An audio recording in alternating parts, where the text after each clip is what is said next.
Greetings, luxe lovers. Welcome or welcome back. Here we believe in intentional luxury and we're not afraid to invest in pieces that will work for us. So if that resonates with you, then please consider subscribing and stay a while. I was recently scrolling on Instagram and I was stopped dead in my scrolling tracks when I saw this ad for the Rimowa x Tiffany Co collaboration. These pieces are freaking gorgeous.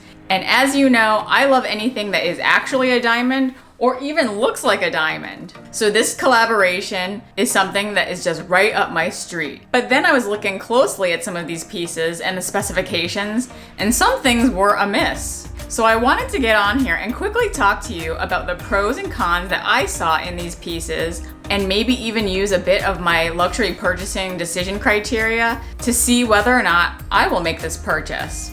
So let's begin. First, I'll say a few words about the company and what I know about of the collaboration. Rimowa is a bit over 100 years old and it's a German company really known for their distinctive and performant luggage. It happens to be quite pricey, but they say it stands the test of time, which you know I love. And frankly, this was a brand that didn't really register with me at all because I don't typically put a lot of money into my travel accessories, and I'm not even traveling a whole lot right now, so it just really was lower priority. And then of course we have Tiffany & Company, the beloved New York-based jewelry company recently acquired by LVMH. And to me, this is totally a case of corporate decision makers really using the Tiffany brand to introduce its customers to the other LVMH brands. And it's working like a charm on me. So let's take a look at the announcement of the pieces and I'll share my thoughts on each. I actually believe the collab drops on the day I release this video, and that's September 26th. So there are 3 pieces in this collection, and here they are laid out with the prices. Let's start talking about them first with the cheapest item, and that's called the Jewelry Personal. And here they say that it's the signature polycarbonate box that has a new function to function as a jewelry box. The interior has 6 non-removable jewelry compartments that you can pretty much just take on the go with the Tiffany blue leather straps. Now this looks really cool to me from the outside, and if we look at what the Rimowa Personal case looks like typically without this collab, we see that it's just a typical kind of like wallet with a removable adjustable strap. So they've totally reimagined it to be a jewelry box this time. And to me, the biggest miss of this collab is not offering this personal size with the rock cut pattern. I would have 100% bought this personal size in the rock cut pattern if they offered it. And they even do make the personal size in the aluminum material. So it's not like they couldn't do it. Now we can look at the actual compartments of the personal size jewelry box. And here's where I feel like the designers went a little wrong. First of all the components are the exact same. And really there's been no consideration given to smaller jewelry pieces like rings and earrings.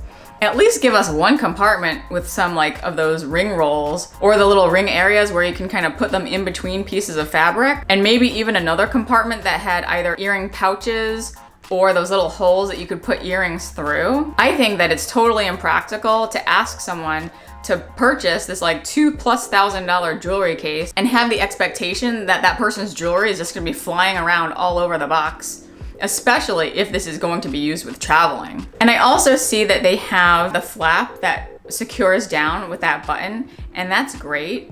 But as you're using this, you're gonna have to make sure that the side without the protective flap is on the bottom. Otherwise, when you open it up, your jewelry just might fly out all over the place. I think they could have made some ring holders or even earring holders, maybe even removable or something like that. That to me would have been way better than these 6 equal size compartments. And for that reason, this for me is a total pass. Now let's get to the rock cut cabin. And this is the one that really got my attention. Here they describe the rock cut cabin and how it mimics the texture and appearance of the diamond's facets. And it also says that within the pattern, there are some T's hidden in there. So that's pretty cool. And also that the leather handle is supposed to look like a bow. Very cute. But this one is really pricey, given that the regular steel cabin is about $1,500. And this one comes in at $3,625.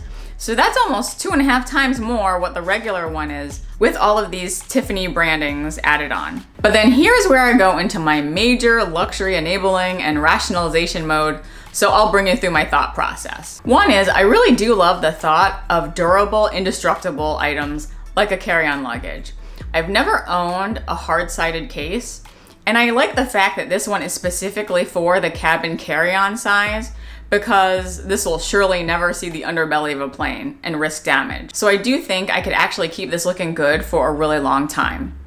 Second, it looks like a diamond, and we all know that that speaks to my heart, but it might be so gaudy that I can never really see myself actually using this on a plane in public. Also, I'm not usually a first class flyer, and I don't even fly that much anymore. So to me, it's laughable to think that I would have this super loud luxury piece and then walk my behind back to economy class. And yes, I almost always gravitate towards the understated and quiet luxury, but when it comes to things like diamonds or things that look like diamonds, I just love going overboard. Even if I just use this on small family trips or like long weekends or family Christmas, I do think I might get enough usage out of this just to make me happy to have this in my collection. So I do think this one really needs to be seen in person, and I have to really love the look of that rock cut pattern. I'm curious to see how heavy this trunk is and to see if I can hoist this up over my head by myself if I ever needed to. And when we look at a picture of a close-up of what this rock cut pattern actually looks like, really it's just like different etchings on the aluminum. So some parts are untouched, and then some etchings go one way, and then some etchings go another way. So it's just really like brushed steel, basically. But it looks beautiful, and it even has the kind of dividers so that it holds your luggage in place. And it comes with one of those Tiffany luggage tags. Again, it's cute, not really the drawing point for me. To me, really, it's that diamond pattern on the outside. And as for the price, I ironically think that hardcore Rimowa fans might think this is totally exorbitant, while Tiffany fans, on the other hand, might not balk at the price so much because their price point for Tiffany is anchored on fine jewelry and diamonds. But for me, if I loved it while I see it in person, I could probably justify the price, thinking to myself that this will be the last piece of carry-on luggage that I'll ever have to buy. Okay, so let's get to the last piece. And now we're looking at the jewelry case, and this is the most expensive piece, coming in at a whopping $4,875. Now this is also completely beautiful, don't get me wrong, it looks indestructible, and it says that the case spans 3 levels, with 2 being removable for easy access, with a large mirror and a silver engravable plaque. Now this one is interesting because it has these modular trays. And here we actually see some thought process in the design when it comes to different types of jewelry to travel with. So I don't know why that same thoughtfulness wasn't put into the personal item. And in the pics we see that there's those few levels of the modular trays, and you all know that I love a modular moment here. It says that the top tray offers some compartments where bracelets and rings could be stored, and then the second tray offers a place for bracelets and necklaces with some little straps to hold things down. The marketing is beautiful too, because when I look at what they're putting in here, they're putting in the Schlumberger brooches, the Tiffany Victoria pieces, the line circle necklaces, the Tiffany T earrings, and also the bird on a rock. Beautiful, setup on the creative here.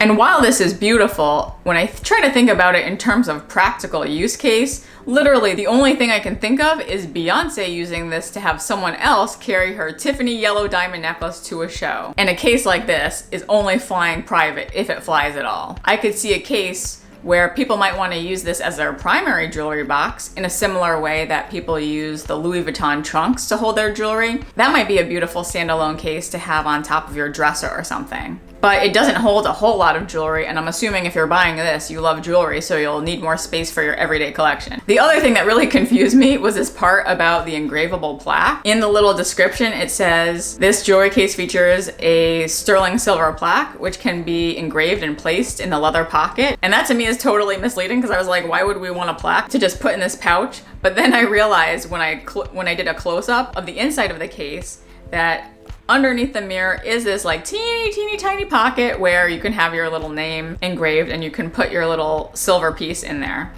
I don't know, I guess I would rather have my name etched on the outside, but that would probably get damaged. And I actually found that not only did they have the details on the Rimowa website, but they also had even more details on the Tiffany website. When I was reading some of the finer print, I thought I would share it with you because I do think it's important. When it talks about where you can purchase this collaboration, they do say that you can purchase it in their newly renovated flagship store, which they're calling the Landmark. And you'll also be able to get some pieces in some Rimowa stores as well. Also, what was really important to note was that the Tiffany website said final sale, no returns.